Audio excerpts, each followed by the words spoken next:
E agora nós vamos falar de um tema que o Frente e Verso adotou como pauta permanente, inclusive pela relevância que ele tem. E a cada 2 semanas o Dr. Márcio Nuttels, ele é o diretor do Instituto Nuttels, ele está conosco para a gente falar sobre este tema, impactos da obesidade na vida, nos negócios, nas contas públicas, enfim, de um modo geral. E a gente tem dado muito espaço a este assunto porque ele realmente impacta cada vez mais pessoas, doutor Márcio, e falar sobre isso é muito necessário. Bom dia, tudo bem contigo? Tudo ótimo, obrigado mais uma vez pela oportunidade de estar aqui. Bom dia a todos, bom dia a todos os ouvintes. Maravilha. Bom, impactos da obesidade na região, como essa temática é crescente, como a obesidade cresce e se torna um problema de saúde pública. O que já tem de diagnósticos, de números que podem e nos direcionam para isso, hein, doutor? Vamos lá, obesidade como um problema de saúde pública. Eu arrisco dizer, Fernando, que a obesidade não é simplesmente um problema de saúde pública, ele é o maior problema de saúde pública que já existiu. O maior. Eu vou trazer alguns dados só para a gente fazer uma reflexão aqui. Eu vou fazer uma pergunta, posso? Pode, claro. Se falarmos sobre pandemia, qual é a doença que vem na mente das pessoas? Se falarmos em pandemia. Para mim é gripe. Gripe? Normalmente Covid, né? Covid, que a gente isso, passou, Covid, né? Quando a gente fala pandemia, Covid. Sim. Coronavírus, essa história toda. Isso, então foi realmente uma pandemia que devastou aí, né? Não quero diminuir essa pandemia, o que ela trouxe, para o impacto que ela teve nas nossas vidas. Nós vamos trazer alguns dados para a gente fazer um comparativo. Pandemia, ao longo dos anos que ela esteve por aqui, foram registrados 770 milhões de pessoas infectadas no mundo. Destas, 7 milhões vieram a falecer. Morreram. Tá? Se a gente pegar os dados da obesidade no mundo, somos mais de 1 bilhão de pessoas em cenário de obesidade, porque quando a gente fala em excesso de peso, a gente pode dividir em 2 grupos, tá? A gente pode dividir os sobrepesos e os obesos, tá? É o mesmo problema, tá? Só que é como se fossem classificações diferentes, porque o cenário da obesidade é mais grave, é um componente mais grave. Então, falando de obesidade, são mais de 1 bilhão e são 5 milhões de mortes todos os anos. Caramba! Veja que a pandemia levou 7 milhões, mas a pandemia veio e foi embora. A pandemia do Covid. A pandemia da obesidade está aqui. É um problema da era moderna, chegou e não vai embora nem tão cedo. E o pior, está crescendo. Eu vou trazer alguns dados do Brasil, tá? Nós somos 60% de pessoas no Brasil em cenário de sobrepeso. Sobrepeso e obesidade juntos. O que difere o sobrepeso da obesidade, assim, em termos técnicos? De uma forma simples, existe o IMC, que é o índice de massa corpórea, e ele que vai dizer essa classificação. Mas de uma forma simples, o sobrepeso é um estágio inicial, né? Engordou um pouquinho. É um alerta. Não tá acima ali, dá uma olhada. É menos pior. Né? A obesidade evoluiu para um problema que é uma doença. A partir de 2013, a obesidade ganhou um CID, que é Código Internacional de Doença. Isso demorou, no meu entendimento, para acontecer, porque era visto como algo falta de força de vontade. Né? E não é isso. A gente sabe que é um problema muito grave, muito mais profundo. Não é só relaxamento. Não é. E sabe o que acontece? Se a gente for fazer uma análise mais crítica, 60% das pessoas no Brasil, então, tá brigando com a balança. 60%, tá? É mais que metade das pessoas. Metade das pessoas estão acima do peso ideal. Se a gente falar de obesidade, somos 25%. Quantas pessoas tem aqui nessa sala? Aqui, ó. Aqui tem 3, 6, 8. Hoje deveria ter, pelas estatísticas, tem 8 pessoas, 2 deveriam estar em cenário de obesidade. Não sei se estamos, né? Mas deveria estar. Tá? O pessoal tá se olhando. Tá se olhando. Todo mundo olhando para um para o outro aí, vamos ver. Deixa assim, segue. Então, e sabe o que é o pior? As estimativas é de que até 2040 o número de obesidade vai ser metade. Veja, se metade das pessoas vão ser obesas, imagine juntando com o sobrepeso. Vai ser quase a população inteira. Por que essa projeção tão negativa? Se hoje a gente tem falado mais sobre isso. E sabe o que é pior, Rodrigo? Nós já temos hoje tratamentos eficazes, tão eficazes quanto uma cirurgia bariátrica. Sim. Mas infelizmente é um problema que está incutido aí na população nessa era moderna E eu entendo que precisa de muita discussão, é difícil, tá? Até porque os tratamentos mais modernos não tá para acesso da maioria das pessoas ainda, perfeito, né? Então, um problema não está disponível. Não está. E aí, puxando o gancho, eu trago um outro dado. Começa desde cedo.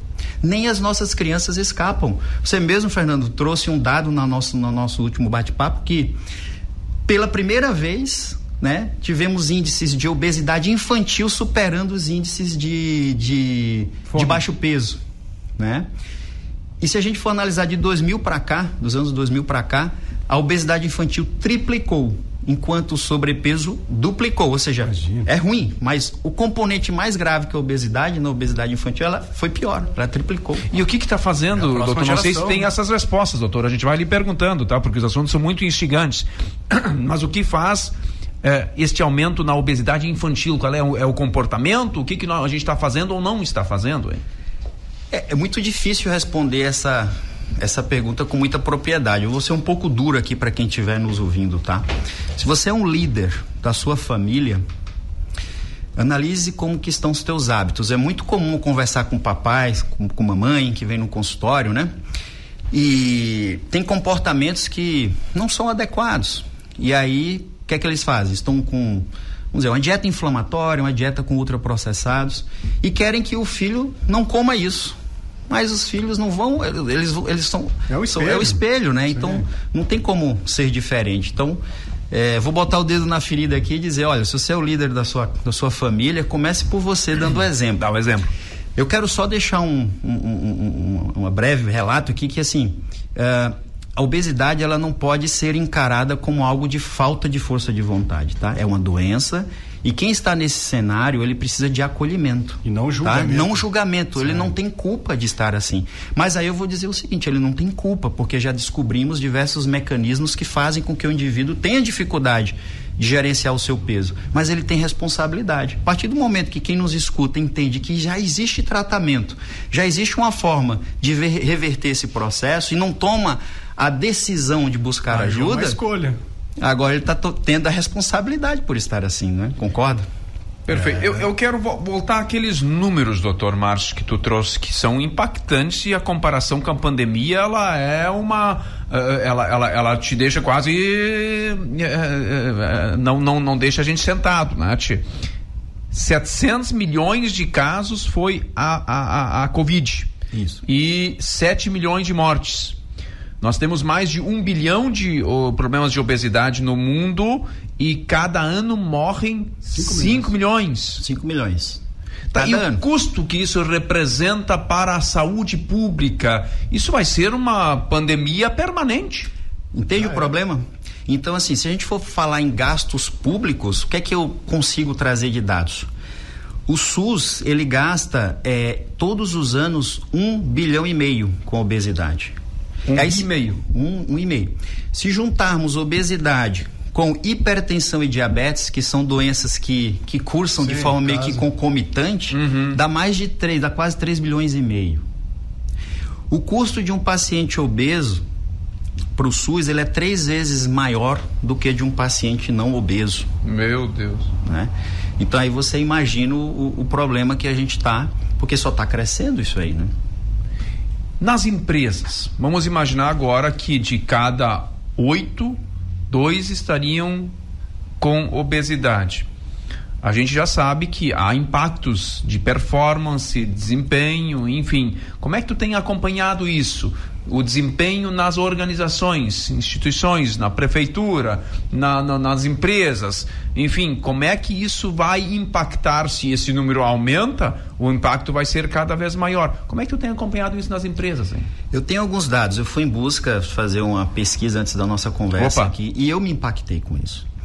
E veja só, é muito comum atender pessoas que estão nesse cenário e o que é que eles falam? Eu já acordo cansado, eu sigo cansado o dia inteiro. Vou fazer mais uma reflexão aqui. Imagine você, Fernando, carregando, eu vou botar um número não muito exagerado, 25 quilos a mais do que você está hoje. Então pensa 25 sacos de açúcar ou 25 sacos de farinha, você carregando para cima, descendo essa escada, subindo essa escada. você vai se cansar mais, você vai doer sua articulação, você vai ter dificuldade com mobilidade, você vai ter dificuldade para amarrar o sapato. Não vai conseguir fazer o exercício físico direito. Não vai, porque vai ter dor. Na hora de dormir, você tem aquele peso todo aqui, você sufoca, então você tem apneia, você dorme mal, não recupera, você não tem um sono reparador, você já acorda cansado e sai cansado o dia inteiro. Sua autoestima tá baixa, você não consegue sair nas fotos, você se esconde, você não se sente bem nas roupas. Imagine esse cenário agora, vai pro psicológico. Tanto psicológico como físico dessa pessoa performando no trabalho, né? É claro que ela vai performar menos. E aí a gente tem 2 indicadores, que é o indicador de absenteísmo e de presenteísmo. Absenteísmo, ele não tá bem, ele tá doente, ele tá com dor, não foi trabalhar, colocou um atestado, tá?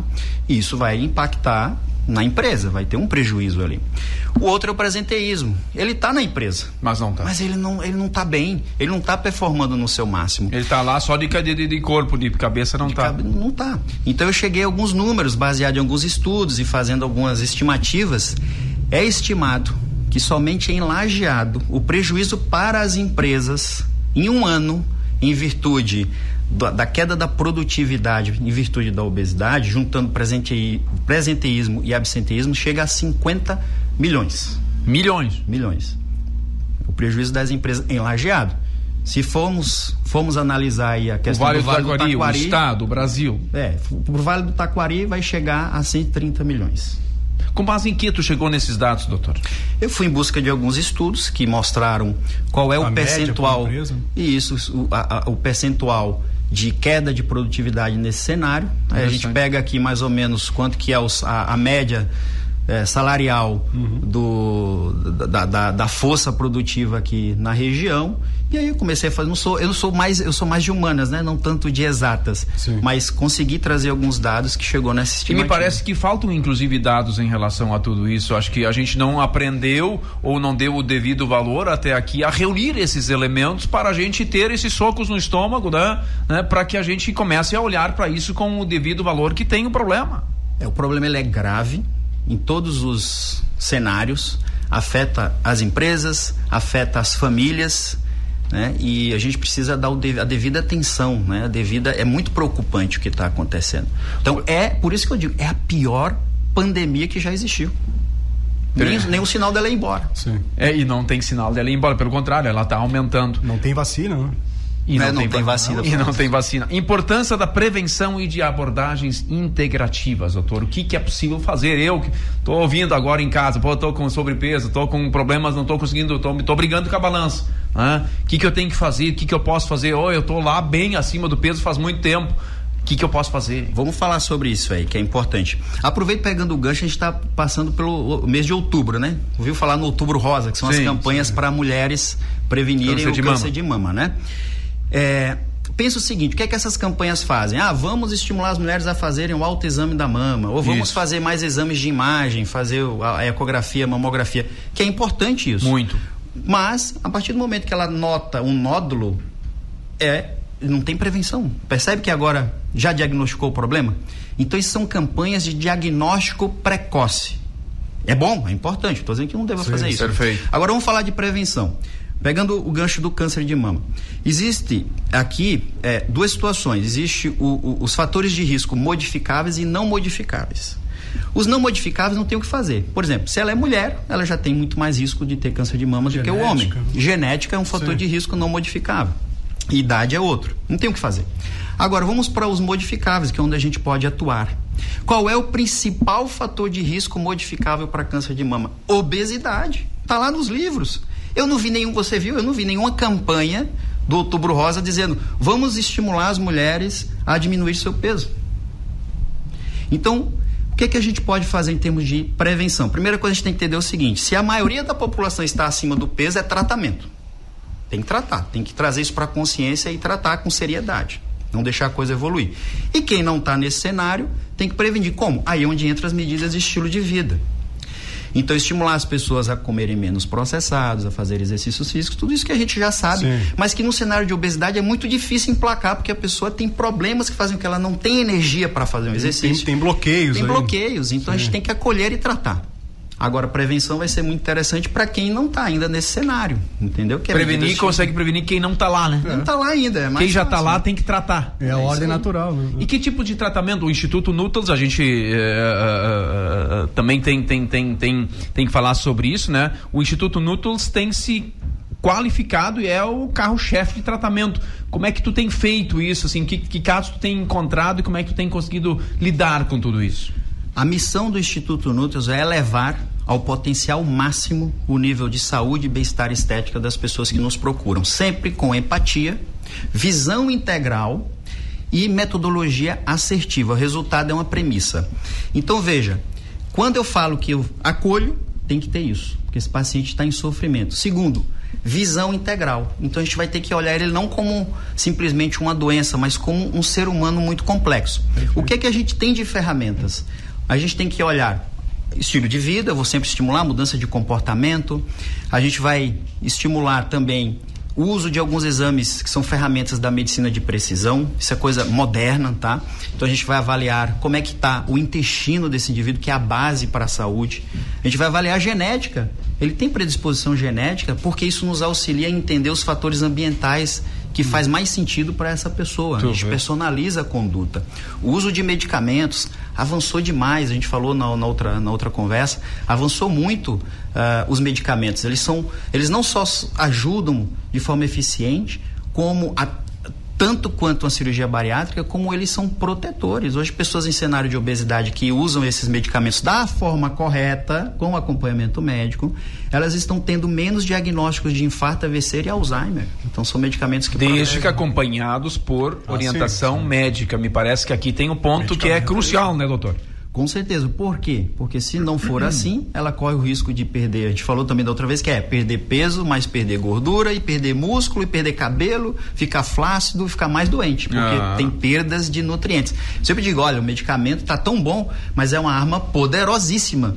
Você tem que dominar essa arma. Se você não souber ela pode ser para o bem e para o mal. Pode piorar, pode agravar o problema, né? E aí o doutor Márcio entra na parada com o Instituto Nuttels. Muito bom, olha, doutor, dados extraordinários, está valendo muito a pena. Daqui a 2 semanas tu volta pra gente ver o que mais. O fato é que nós temos que falar muito sobre isso. Acho que a sociedade ainda não se deu de conta da gravidade que é esse assunto. E, bom, o Frente e Verso passa a fazer esse trabalho. A cada 2 semanas tu estarás sentado conosco para a gente tratar deste tema que é tão importante na vida de todos nós. Então, cumprimentos. E no Emprinove, Rodrigo, ele é tão importante que o Emprinove, que vai acontecer dia 6 de novembro, Instituto Nuttels está lá, inclusive com o patrocinador do evento, vai ter uma demonstração lá, uma experiência, e vai estar lá junto, né, doutor? É isso? Com certeza, estarei lá, vou levar alguém da minha equipe, estaremos com um stand lá no Emprinove, para poder tirar dúvidas, esclarecer, levar alguns dados também. Isso aí. Para trazer para consciência os grandes líderes, né? Porque eu falei que você é líder da sua família, comece pelo exemplo. E se você é líder da sua empresa, se você é o dono, CEO, se você é um líder, você lutou tanto para chegar onde sua empresa está, e você está num cenário de sobrepeso e obesidade, você vai correr o risco de perder produtividade e deixar seu negócio ser comprometido por isso. Peça ajuda. Muito bem, excelente, doutor. Um abraço e até a próxima. Obrigado, muito obrigado.